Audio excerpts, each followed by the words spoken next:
जरा इमेजिन करें कि एक तरफ आरसीबी की टीम है और दूसरी तरफ लाहौर के अंदर की टीम। विराट कोहली ओपनिंग के लिए आए हैं और नई बॉल का स्पेल करेंगे शाहीन शाह अफरीदी और हारिस रऊफ। ऐसा मुमकिन होने जा रहा है। वो अलग बात है कि आईपीएल के अंदर पाकिस्तानी प्लेयर नहीं खेलते और शायद पीएसएल के अंदर कभी भी इंडियन प्लेयर आके ना खेले, लेकिन ऐसा मुमकिन है कि आईपीएल की टीम और पीएसएल की टीम यानी दोनों आपस में आपको भिड़ती हुई नजर आए। बहुत जल्द एक ऐसी लीग आने जा रही है जिसके अंदर दुनिया की तमाम फ्रेंचाइजीज की विनर टीम आपस में जो है वो क्लैश करेंगे और क्या बड़ा इवेंट होगा। क्रिकेट का मेला एक ऐसा मेला होगा जो शायद आईपीएल से भी ऊपर निकल जाए। इससे पहले भी ये इवेंट इस तरह का होता रहा है, चैंपियन लीग T20 जिसमें जो है वो Mumbai Indian, Chennai super king और पाकिस्तान से भी यहाँ से जो है वो डोमेस्टिक टूर्नामेंट की टीम जाती थी और दुनिया की जितनी भी टीमें होती थी डोमेस्टिक टूर्नामेंट की जो विनर टीम होती थी वो वहां पे जाके खेलती थी। लेकिन अब उससे भी बड़े लेवल का एक टूर्नामेंट आ रहा है जिसका नाम है वर्ल्ड क्लब चैंपियनशिप।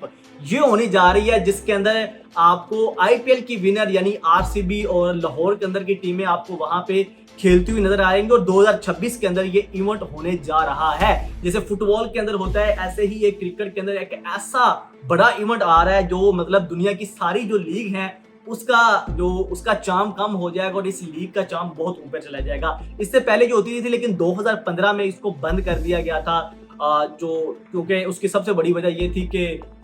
जो 2009 के अंदर मतलब पाकिस्तानी प्लेयरों के ऊपर बैन लग गया था, वो आईपीएल के अंदर अब नहीं खेल पाते थे। तो उसके बाद एक ऐसी लीग आई थी जिसके अंदर पाकिस्तान की डोमेस्टिक टूर्नामेंट से यहाँ पे टीम जाती थी, शायद फैसल बैंक होता था टूर्नामेंट तब, और इंडिया से भी टीम होती थी और दूसरी टीमें भी वहां पे आपको खेलती हुई नजर आती थी। लेकिन अब जो है वो फिर इंडिया ने ये इस वजह से भी बंद कर दिया कि इंडिया आईपीएल को जो है वो दुनिया की सबसे बड़ी लीग बनाना चाहता था और अगर वहां पे पाकिस्तानी प्लेयर नहीं है और पाकिस्तानी प्लेयर एक ऐसी लीग में जहां पे इंडियन टीम भी जा रही है, इंडिया की लीग टीम भी जा रही है और पाकिस्तान की लीग टीम भी जा रही है, तो डेफिनेटली उस इवेंट की हाइप थोड़ी सी ज्यादा बनेगी। लेकिन चूंकि इंडिया जो है वो स्पॉन्सर्स और जितने भी ये ब्रॉडकास्टर्स को अपनी तरफ खींचना चाहता था और वो पैसा सारा जो है वो आईपीएल के अंदर लेना चाहता था, तो इस वजह से जो है वो उन्होंने ये वाली जो लीग है वो बंद कर दी। वो भी इंडियन ही रन कर रहे थे, लेकिन अब जो है वो इंग्लैंड क्रिकेट बोर्ड और बीसीसीआई क्रिकेट बोर्ड जो है वो इस चीज के ऊपर एग्री हो गए हैं कि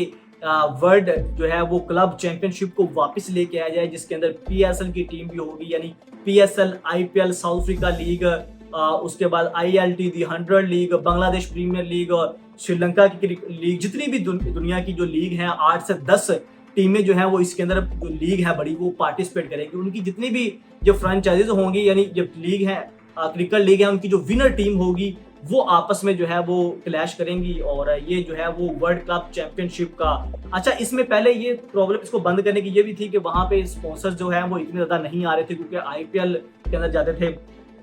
और वहां पे पैसा भी, व्यूवरशिप भी इतनी कम ज्यादा नहीं थी। लेकिन जो है वो अब इन्होंने जो है वो एनालाइज किया है इंग्लैंड क्रिकेट बोर्ड ने और जो उनके सीईओ है वो कहते हैं कि अब जो है वो ये जो लीग है, क्योंकि अब जो है लीग क्रिकेट का बहुत ज़्यादा रुझान बन गया है, क्योंकि अब आपको पता है कि पूरी दुनिया में जितना लीग क्रिकेट है वही हर साइड पे खेली जाती है। अभी मेजर लीग चल रही है अमेरिका के अंदर और आईएलटी T20 लीग, वो भी आपको हर जगह में दुनिया में अब लीग क्रिकेट का रिवाज जो है वो नजर आ रहा है। तो आप ये इमेजिन करें कि उसका कितना ज़्यादा क्रेज होगा जब दुनिया की तमाम लीग एक ही जगह पे आपको देखने को मिलेंगी, तो वो एक ज़ाहिर सी बात है उसकी जो व्यूवरशिप होगी वो ग्लोबली हिट करेगी। और यही मकसद भी है कि पूरी दुनिया के अंदर जो लीग क्रिकेट है यानी पूरी दुनिया के अंदर जो क्रिकेट है उसका मेला जो है वो पूरी दुनिया के अंदर लेके जाया जाए। तो ये उसके लिए एक इनिशिएटिव लिया जा रहा है जिसमें सबसे बड़ी रुकावट जो है था, मतलब पहले भी इस चीज़ ने कोशिश की डिफरेंट क्रिकेट बोर्ड्स ने कि इस चैंपियन लीग को वापस लेके आए, लेकिन आईसीसी जो है या आप कह लें कि इंडियन क्रिकेट बोर्ड कभी भी इसकी जो है वो हमायत नहीं करता था। लेकिन अब जो है जो जरा ये कहना चाह रहे हैं, मतलब ये स्टेटमेंट भी आई है इंग्लैंड क्रिकेट बोर्ड के सीईओ की तरफ से कि जय शाह जो आईसीसी के चेयरमैन हैं या कह लें कि बीसीसीआई को भी वही रन कर रहे हैं, उन्होंने जो है वो इस चीज़ की गारंटी दे दी है और इसको कह दिया है कि मैं इस चीज़ को बैक करूंगा, अगर आप करवाना चाहते हैं तो करवाएं। इंडियन टीम भी जो है वो यानी आईपीएल की जो टीम है वो भी उसमें पार्टिसिपेट करेगी। तो आप इमेजिन करें कि उसकी व्यूवरशिप कहां पे जाएगी जहां पे आपको एक पाकिस्तानी प्लेयर खेलते हुए नजर आएंगे, साथ में इंडियन प्लेयर एक ही लीग में खेलते हुए नजर आएंगे। आईपीएल दुनिया की बहुत बड़ी लीग है, बहुत व्यूवरशिप है, लेकिन अगर वहां पे पाकिस्तानी प्लेयर होते तो उसकी व्यूवरशिप थोड़ी सी और एडवांस लेवल पे चली जाती। लेकिन अब अगर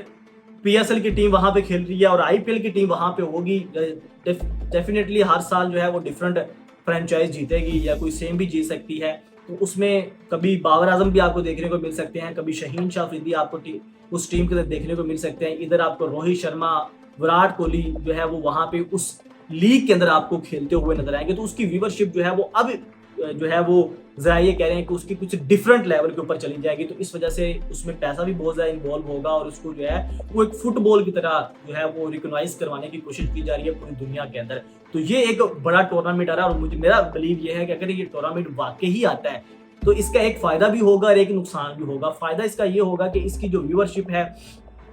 और इसका जो क्रेज है और इसकी जो इंटरटेनमेंट है वो दुनिया की तमाम लीग से थोड़ी डिफरेंट होगी, सिर्फ इस वजह से कि उसमें पाकिस्तान और इंडिया के प्लेयर खेल रहे होंगे। लेकिन इसमें at the same time international cricket को बहुत ज्यादा नुकसान होगा, क्योंकि आपको पता है दुनिया के अंदर पहले ही बहुत ज्यादा लीग्स हो गई हैं, जिसकी वजह से इंटरनेशनल शेड्यूल जो है वो काफी ज्यादा टाइट हुआ है। और वहां पे जो है वो आप कह लें कि कहीं ना कहीं दुनिया के जितने बड़े प्लेयर्स हैं वो जल्दी रिटायरमेंट ले रहे हैं और लीग के अंदर उनका रुझान ज्यादा हो रहा है, जिससे इंटरनेशनल क्रिकेट की जो खूबसूरती है वो जो है वो कह लें कि फोकी पड़ती जा रही है। तो इस वजह से मुझे लगता है कि ये कहीं ना कहीं अगर ये भी एक और बड़ी लीग आ जाती है तो उससे जो है वो आप कह लें कि इंटरनेशनल क्रिकेट थोड़ी सी डैमेज जरूर होगी। अब चलते हैं एक और इम्पोर्टेंट बात के ऊपर कि जो पाकिस्तान जो अभी लीग क्रिकेट की बात हो रही है तो उसमें एक और इम्पोर्टेंट बात ये है, खबर ये है कि आज पाकिस्तान पीएसएल की जो मैनेजमेंट है, सलमान नसीर जो सीईओ पीएसएल के, उन्होंने जो है वो तमाम स्टेक होल्डर्स के साथ जो है वो आज मीटिंग की है, मुलाकात की है, जिसमें फ्रेंचाइजी भी शामिल थे, उसके बाद स्पॉन्सर्स और कमर्शियल पार्टनर वो सारे उन्होंने वहां पे आज एनसीए के अंदर मीटिंग की है। और उस मीटिंग के अंदर जो है वो जो 10 साल मुकम्मल हुए और आगे के जो राह अमल है उसके ऊपर आज डिस्कशन हुई है। और डिस्कशन के अंदर जो है वो बहुत सारी चीजें जो है वो वहां पे डिस्कस हुई हैं, और जिसमें जो सबसे इम्पोर्टेंट ये थी कि जो 2010 जो मतलब 10 साल का जो ग्रोथ है इसका डाटा भी पेश किया गया कि पीएसएल ने जो है वो 10 सालों में कैसे ग्रोथ ली है, अभी जो है वो किस स्टेज के ऊपर है। और उसके बाद जो है वो पीएसएल 9 और 10 का जो है व्यूवरशिप और अर्निंग के लिहाज से इनकी जो कंपैरिजन है वो भी वहाँ पे डाटा पेश किया गया, वो भी वहाँ पे डिस्कस किया गया। और इसके अलावा जितनी भी पाकिस्तान क्रिकेट बोर्ड के चेयरमैन उसने भी जो है वो इसके बारे में बहुत ज़्यादा जो है वो स्टेटमेंट दी है कि यार ये आलमी जो है वो एक इंटरटेनमेंट थी जो पीएसएल 10 सीजन हुआ है, और मतलब कि हमारे लिए बहुत ज़्यादा इंपॉर्टेंट है पीएसएल की फ्रेंचाइजी जो पीएसएल है। खैर मतलब उन्होंने कहा कि पीएसएल को हम मजीद बेहतर बनाएंगे, मजीद इसको ऊपर लेके जाएंगे। तो एक अच्छे दौर का आगाज हुआ है, क्योंकि ऑलरेडी हम समझ रहे थे कि यार पीएसएल के जो मामला थे वो बहुत ज़्यादा लेट होते जा रहे हैं, क्योंकि अभी जो है कॉन्ट्रैक्ट रिन्यू होने हैं, चीज़ें डिस्कस होनी है, आगे जो प्राइस की वैल्यूएशन होनी है, 2 नई टीम्स ऐड होनी है, उसके बारे में भी जो है वो मजीद डिस्कशन होनी है। इसके अलावा और भी बहुत ज़्यादा जो है वो मामला पेंडिंग थे फ्रेंचाइजीज और पीएसएल के जो मैनेजमेंट है उसके दरमियान थोड़े से गैप भी वो नजर आ रहा था। कुछ फ्रेंचाइजीज मालिकान जो है वो नाराज भी थे। खैर अब जो है ये बड़ी डेवलपमेंट आई है, जिसके बाद आगे जो है वो चीज़ें मजीद डिस्कस होंगी, 2 नई टीम कौन सी आनी है, आगे रूल्स क्या होंगे, पीएसएल 11 के लिए जो है वो पाकिस्तान क्या चेंजेस लेके आता है ग्राउंड्स के हवाले से, और भी बहुत सारी चीज़ें हैं जो वहाँ पे फर्दर डिस्कस होंगी। जो मीटिंग का आगाज़ हुआ है जाके आगे जो है वो मुसलसल आगे जाएगा और आगे जाके आपको जो है वो यहाँ पे और भी जो चीज़ें हैं वो देखने को मिलेंगी। तो एक तरफ पाकिस्तान की जो लीग है वो अपने एक जो है वो आगे एक लाहे अमल तैयार कर रही है, दूसरी तरफ जो है वो वर्ल्ड चैंपियन जो है वर्ल्ड क्लब चैंपियनशिप जो है वो 2026 के अंदर होने जा रही है, जिसमें जितने भी आपको बड़ी फ्रेंचाइजीज हैं वो वहाँ से आपको देखने को मिलेंगे। तो ऑल ओवर द वर्ल्ड अब जो है वो फोकस जो है वो लीग क्रिकेट के ऊपर जा रहा है। तमाम क्रिकेट बोर्ड्स का भी यहाँ से पैसा भी जनरेट होता है, आप कह लें कि, और यहाँ से जो है वो आप इंटरटेनमेंट भी फैंस को मिलती है और फैंस का जो है वो बहुत ज़्यादा इसमें इंटरेस्ट भी डेवलप हो जाता है। और सबसे बड़ी बात पैसा इन्वॉल्व होता है। दुनिया के जितने भी बड़े प्लेयर हैं अब वो कोशिश कर रहे हैं कि हम जो है वो लीग क्रिकेट खेलें, इंटरनेशनल क्रिकेट हमें जो है वो चाहे ना भी देखने को मिले। रिसेंटली आपको पता है बड़े बड़े प्लेयर क्लासेस जैसे मैक्सवेल जैसे और दीगर जितने भी प्लेयर हैं उन्होंने जो है वो रिटायरमेंट का ऐलान करके जो है वो अपना फोकस जो है वो लीग क्रिकेट के ऊपर कर लिया है। तो इससे जो जाहिर होता है कि लीग क्रिकेट जो है वो कितनी आगे जा रही है। तो दोस्तों इस पे आप लोगों की क्या राय है कमेंट सेक्शन में जरूर बताइएगा। शहरोज अपनी इजाजत दीजिए, अल्लाह हाफिज़।